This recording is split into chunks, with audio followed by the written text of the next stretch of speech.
There we go. Okay, so I guess we can start. So I just wanted to thank everybody for joining us today.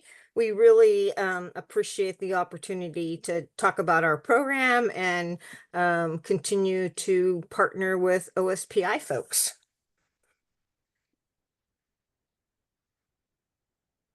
So as you can see, this is us. We've already done introductions and we can just keep moving on. So for those of you who don't know what ETV is, we provide financial assistance to eligible students to attend an accredited college or university, vocational or technical college program. The maximum award for ETV for each academic year is up to $5,000.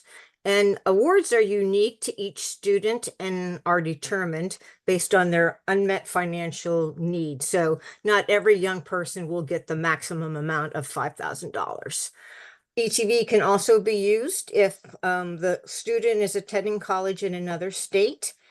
And we have several of those. And then we also have a dual credit option for high school students attending Running Start.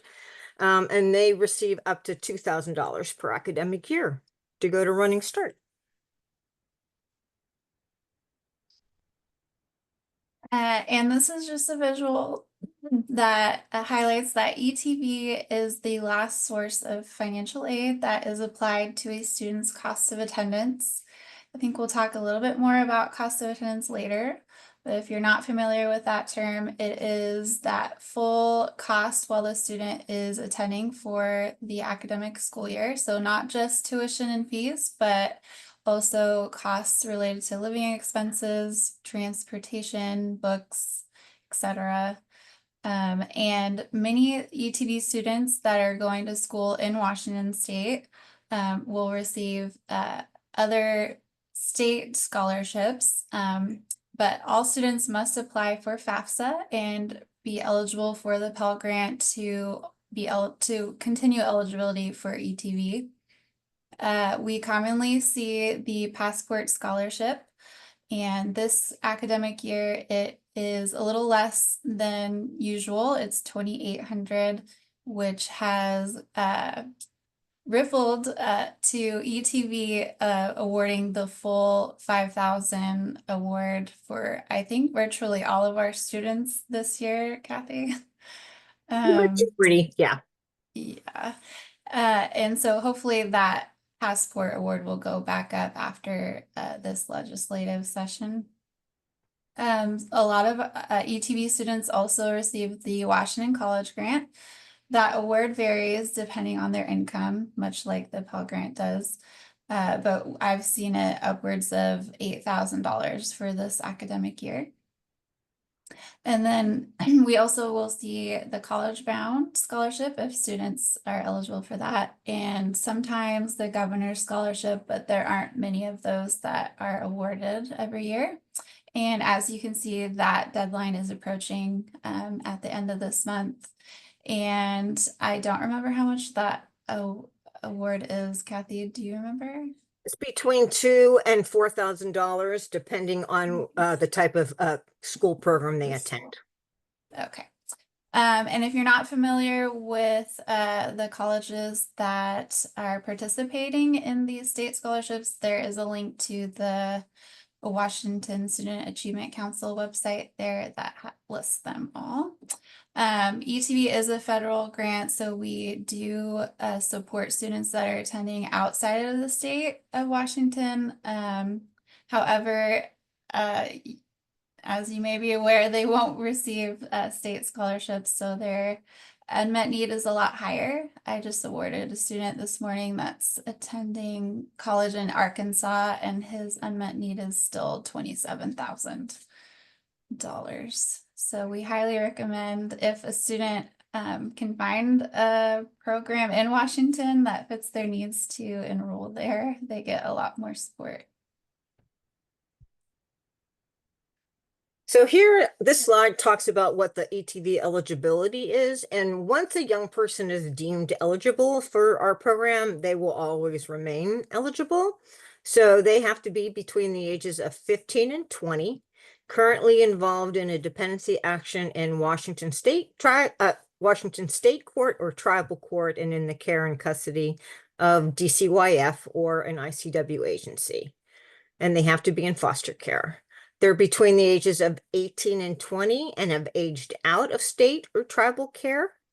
And then if a young person aged out of care in another state, they can also program. We would need some documentation from that other state.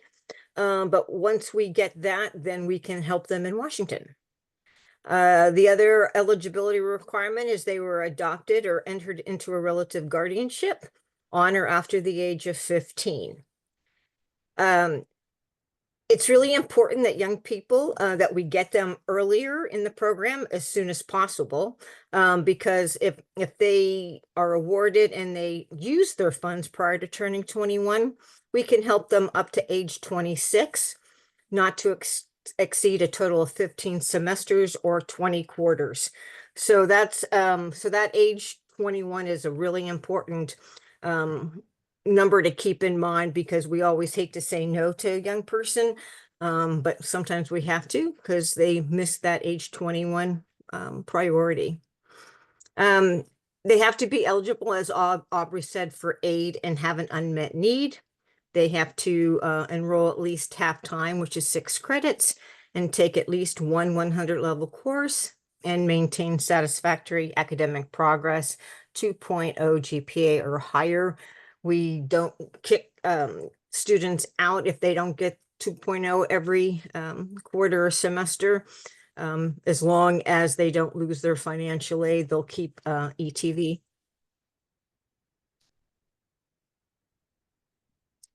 Important dates. So December 1st, it sounds like FAFSA is going to open again a little late this year. I did see that they are starting their beta testing October 1st. ETV opens January, and that is for incoming students as well as renewals to returning students as well for 25-26. And we have a priority deadline of April 30th. We hope that most of the students will apply before then. However, we accept applications all year long. So no matter the date, please send us an application if you're helping students apply for scholarships. And then we have a link there to all of our applications and program information.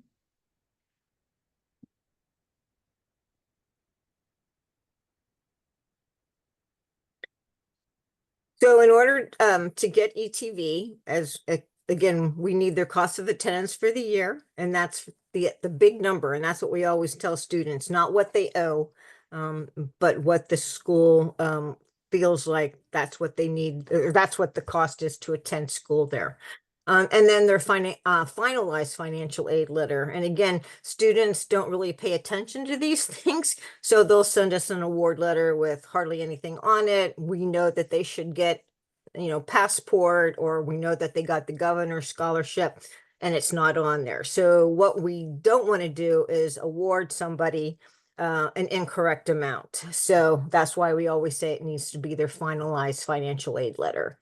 And then we need their schedule showing how many credits, because as we said before, they need to take a minimum of 6, but in order to get the most financial aid, they really need to be a full-time student.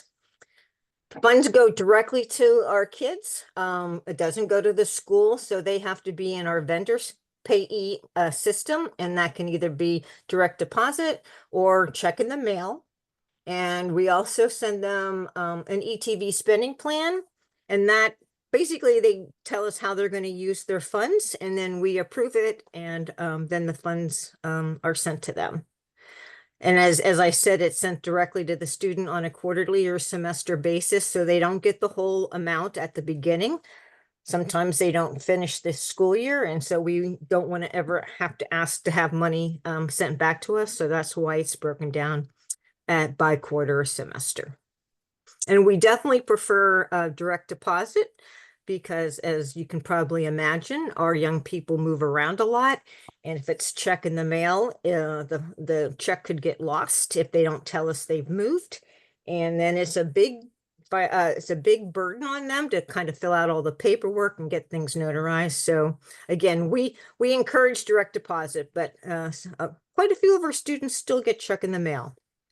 We also encourage them, we're not financial people, but we encourage them not to accept loans until they know what ETV can award them. It's easier to decline loans at the beginning before, obviously, once the loan money amount is given to them, then they can't decline it, but they could decline it, let's say, for winter or spring quarter. But it's just easier to decline right at the beginning. We would love for our students to have as little student debt as possible when they leave their program. And then most of the colleges in Washington State have a designated support staff on campus, and they are a really great resource if our young people are having trouble finding the information, if they need just support. They have activities for passport students. So we definitely encourage that. And that link will, if you click on that, it'll show you who the financial aid person is for the school that works with our young people, who the designated support staff are, that sort of thing. So if you ever want to know that, click on that link.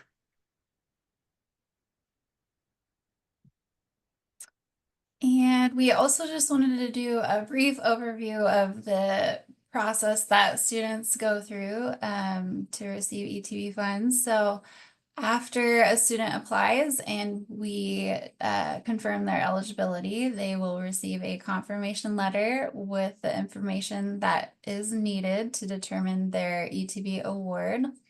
And that red circle just highlights where we will list all the information that's needed.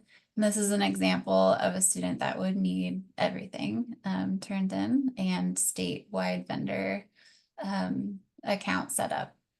And then if a student is attending a school that has a designated support staff, we'll include that there for them as a resource as well. And the Office of Financial Management is the agency that our students will set up their payments accounts through. And it's all online now. So they can sign their forms through DocuSign to verify their identity and set up their payment accounts. And they have links for each form as well as instructions on how to submit them online. So this is what the ETV award letter looks like, and it's telling them that this is the amount that you receive for the year, whatever academic year it is, and it names the school that they've attended. And then we break it down.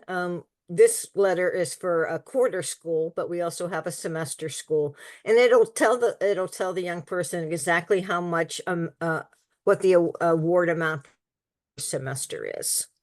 And then it just kind of tells them how they're going to access their funds. And this is just an example of what the ETV spending plan looks like. We put their name and the amount and the date that we sent it. And then it's up to them to tell us how they plan to use the funds for whatever quarter we're sending this spending plan for. And as you can see, there's education related expenses, but also living expenses. A lot of times our students have the education related expenses covered by all the other funds that they receive through scholarships and grants, but they're having trouble paying basic living expenses, and that's where ETV can come in. And I mean, look at it, we can help with phone or utilities or groceries or car repairs and maintenance. And so things that if they didn't have the money for, they may have to drop out of school, but because they have ETV funds, that helps them stay in school and hopefully get their degree or their certificate or whatever type of thing they're going after. So it's a really unique kind of program. And then the thing here is they have to hand sign, and that's always can be challenging for them, but we have to follow the rules of our fiscal folks, and they say you can't type your name in there. So, and then once we get that, we approve it and send it off to finance, and then the funds go. It can take 7 to 10 days to process. Usually it's a lot quicker than that. And if they have direct deposit, it's much quicker. So another pro for the direct deposit route.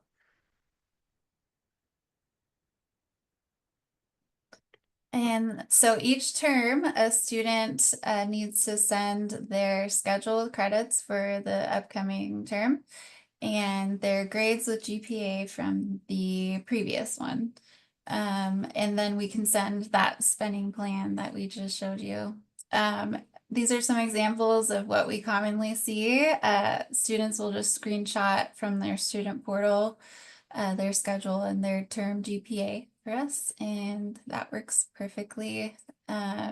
We never want students to pay for transcripts, so unofficial is great. One of the things that causes problems is students forgetting to let us know when they have an update in any part of their information. They get so wrapped up in school and things that are going on in their lives that they sometimes forget, oh, I need to let ETV know that I've moved, or I've changed email or phone number, or changed banks. These are all things that if we're not aware of can slow down payments to them. And we know that funds are really important to them. And so if you're working with a young person and you know that they've moved or had any one of these changes, just to remind them that, hey, you better let ETV know. Because again, we don't want to have any delays in their funds.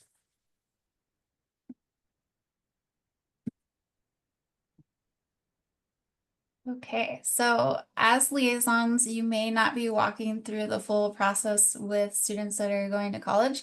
However, we do have a running start option for eligible youth that are taking dual credit courses through Running Start or college in the classroom. Students are eligible for up to $2,000 an academic year. And they don't have to be receiving financial aid, obviously, because they're in college or in high school. But we will need their schedule with credits showing at least part-time or 6 credits in one 100 level class or higher. We had last academic year 12 students in our dual credit option.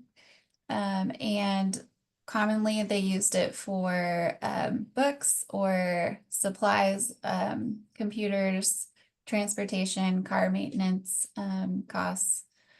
And so all they need is to set up their statewide vendor account. This could also be their caregiver if they don't have a bank account. And then we can send them a spending plan. And we also break that out by term. So it's roughly $667 a quarter for them. As I said, we had 12 students last year. So we wish or hope that there are more out there that they just haven't learned about ETV yet. So if you meet it with a student and they said, yeah, I might be eligible, please reach out to us. We did occasionally have a couple of students coming into college where we found out after the fact that they could have used Running Start funds through ETV.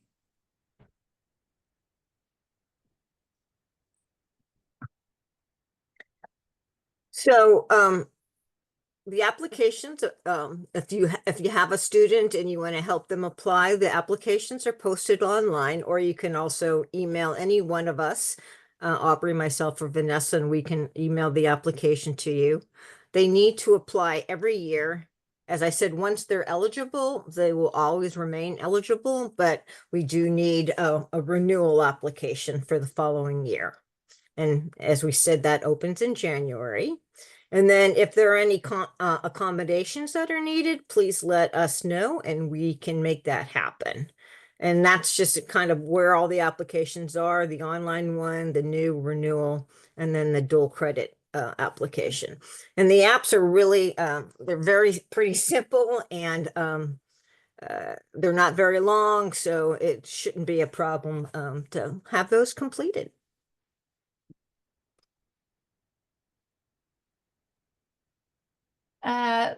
This is where we will thank you in advance for connecting any students to us. Naturally, we hear a lot from social workers that are working with ETV youth and independent living providers. We rarely hear from school district staff. So we're hoping continually reaching out to you is helpful.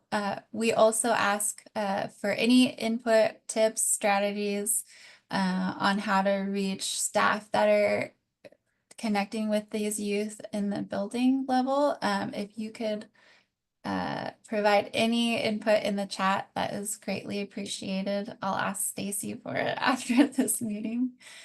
And again, if you think a student is eligible, please contact us. We're happy to verify that. And we would just need their name and date of birth. We do get a list from OSPI for graduating students that are graduating. So 12th grade, we're working on getting that more regularly, but if you're talking to youth any sooner than that, it's very helpful just to let them know how much aid is available to them if they do want to pursue post-secondary education. Is there anything else you wanted to mention, Kathy? I'm just looking at, I'm looking at the chat, and yes, we can send the slideshow. We'll send it to Stacy, and then she can do her magic and send it out to all you guys. And then the best way to contact us is email. And I think the next slide is our contact information, if I remember. Almost. We added one Almost. more. Okay. I can't remember. Yeah, We changed the PowerPoint sometimes. Oh, yeah, okay. yeah, we have a wish. Kathy, you want to talk on this one? What was I going to talk about? Our wish was that this would be in every high school. Oh, yes. Sorry. Yeah, it would, I don't know how we can communicate more effectively, but we would love to see the brochure in counselors' offices or any building points of contact or whatever, because I know we're missing young people, and I can tell because we get after the fact, after if they've turned 21 and they've been in school for 4 years or whatever, we've missed young people. So we really want to try to help as many people as possible to achieve their dreams and goals. So, and we have the brochure in 7 total different languages, and that's on the website as well. Would you be able to send us brochures to get this out? Yeah, so Aubrey, can you talk about the link for the brochure? Let me see if I can open it. It'll open. Okay, so they're available for download right now, so people can print them at school. We are working on an option for you to order them to be mailed to you. However, that is a longer process than we anticipated, but we are working on that. For now, they are available to download in print online.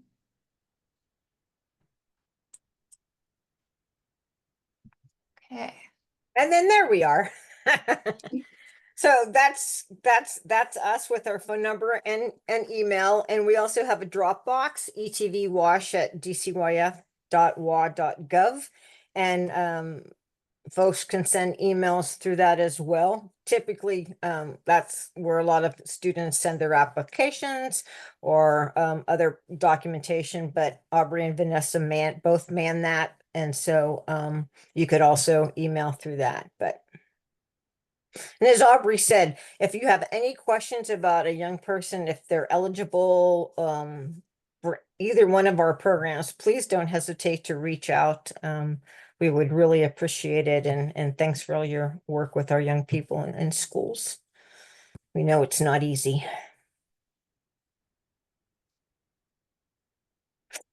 And that's our presentation. So thank you for bearing with us. And now we're going to turn it over to Alyssa, and she's going to talk about SETuP. Thank you. So SETuP stands for Supplemental Education Transition Planning. It is a program that is offered statewide in Washington State for high school students or students who are pursuing a high school diploma or a GED. I personally work with Community Youth Services in Region 6, but it is available through most of Washington State, and I'm going to talk about that more. So, what is SETuP? It is a statewide voluntary participant-driven program that guides young adults in their journey through high school or GED completion to post-secondary opportunities, whether that's college, vocational training programs, apprenticeships, or whatever the student chooses as their post-secondary training opportunity of choice. Services offered through SETuP include but are not limited to career exploration, college or career preparation, exploring colleges and or vocational training programs, applying for those post-secondary opportunities, and applying for post-secondary funding for those post-secondary opportunities, such as applying for the FAFSA scholarship opportunities, applying for ETV. We do all sorts of applications for financial aid with our students. We also have a limited amount of funding available for participants to remove barriers to education, such as getting school supplies for students, paying for class fees, paying for GED tests, paying for senior year activities, anything that can make students' access to education smoother. Can we go to the next slide, please? Thank you so much. Who is eligible for SETuP? The first piece of the eligibility is if they are in Washington State foster care, which includes tribal care, extended foster care, or federal foster care, or experiencing homelessness without a parent or guardian. So it serves both students in foster care and students who are unaccompanied homelessness. Sorry, I have the chat open. I watched a question come up and then immediately get answered. We also serve students who are between the ages of 13 and 21. And then specifically for Community Youth Services, I said when I introduced myself that I work in Region 6. So that includes Clallam County, Jefferson County, Mason County, Grace Harbor County, Thurston County, Lewis County, Pacific County, Wahkiakum County, Cowlitz County, Skamania County, and Clark County. There are SETuP programs that provide, or there are SETuP providers that cover different counties within Washington State. And I have a link at the end of this slideshow that will take you to a list of all of the providers statewide. The only area that is not covered is Whatcom County, Skagit County, and Snohomish County. But if you go to the link at the end of this slideshow, there is a contact for who you can get in contact with for ideas for how to support those students for similar services. And then the last piece of our eligibility is enrolled in high school or GED program. If you have a student who has not yet completed high school and is not actively enrolled, they are still eligible for SETuP. So it's not like a hard cutoff of if you're not enrolled, you cannot do SETuP. There's a little bit of flexibility around that. Who can make a referral? Anyone who is connected to the student, including the student. Students can self-refer, but teachers can refer, counselors can refer, parents, foster parents, friends, foster care liaisons, McKinney-Vento liaisons, building point of contacts, social workers, anyone who is a support person in that student's life can make a referral. For CYS's program, our referrals are done in the following ways. We have a form that is found on our website. You can download it, fill it out, and send it to myself via email or fax, which my email and fax are found on our website. My email is also at the end of this slideshow. We also have an electronic referral form that's on our website that can be filled out either on a computer or mobile device. Or you can contact the program directly at the email address on this slide, setup@communityyouthservices.org. What happens after you send in your referral? Once the young person is determined eligible, that person will be assigned a case manager. The case manager will reach out to the young person to schedule a meeting to go over information and find out from the young person if they'd like to enroll in the program. Enrollment includes completing intake paperwork with SETuP staff. And once enrollment takes place, the young person and case manager work together to identify goals and next steps to complete those goals. Case managers provide support to young people completing the steps to achieve their goals, including providing transportation, offering guidance, answering questions, connecting them to resources, etc., etc. Most of the engagement includes working one-on-one with their case managers, as well as attending events or workshops throughout the year, depending on our program's capacity. This slide has all of my program's contact information, including my work cell and email, and then our program email, and then that is our website link that has our referral form. And then at the bottom is Washington Student Achievement Council's website for the SETuP program that has a list of all of the SETuP providers statewide, as well as the statewide program manager, Dawn Cipriano McCafferty. She is the person to contact with any questions about resources in areas that there are not a SETuP program, or any questions about making referrals to programs outside of Region 6, or you could just contact the provider in that area, and there is information about all of those providers on that website. Any questions?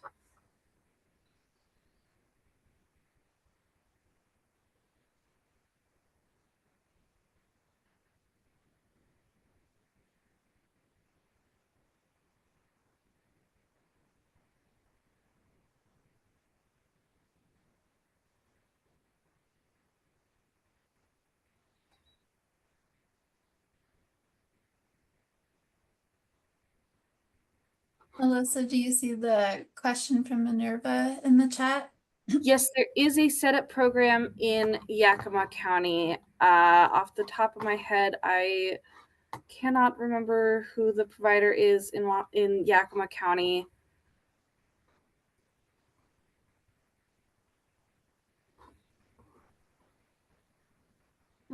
It is Catholic Child and Family Services.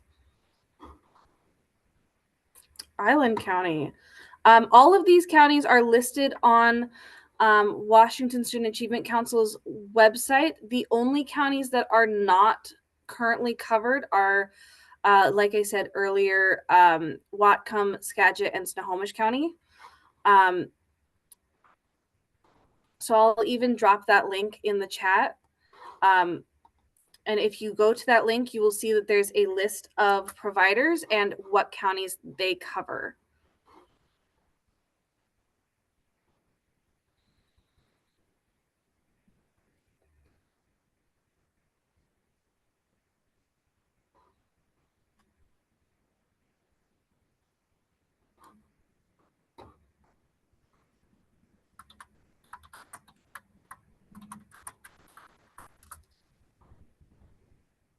Let's review the chat. I don't see any questions for ETV. I don't know if you want to leave a couple minutes.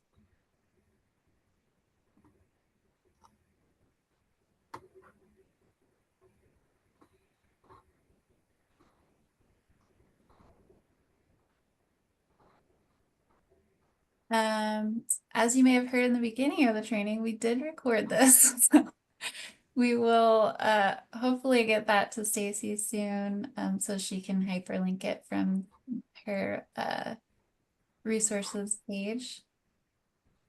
And then I'll also have a PDF of today's slides that includes ETV and the SETuP program information with hyperlinks in those. So I see a question from Minerva about are homeless youth eligible to apply?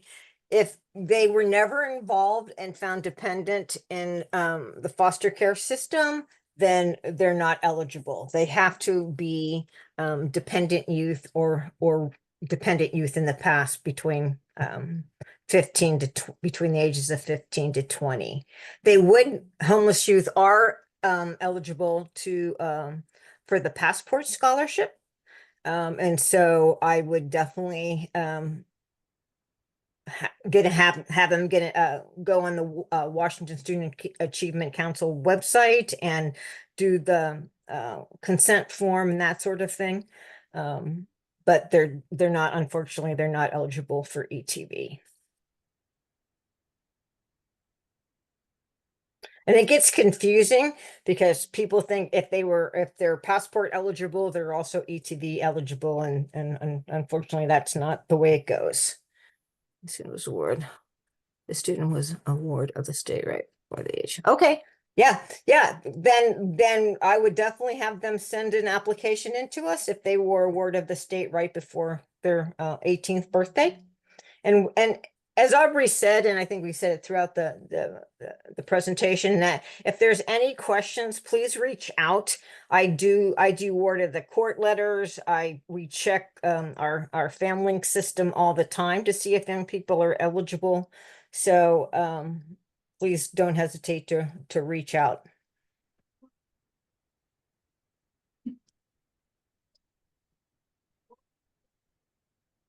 Okay.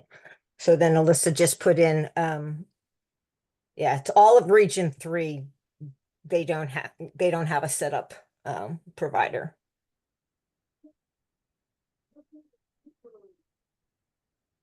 Let's see if any other questions. Okay. I'm not seeing any other ones.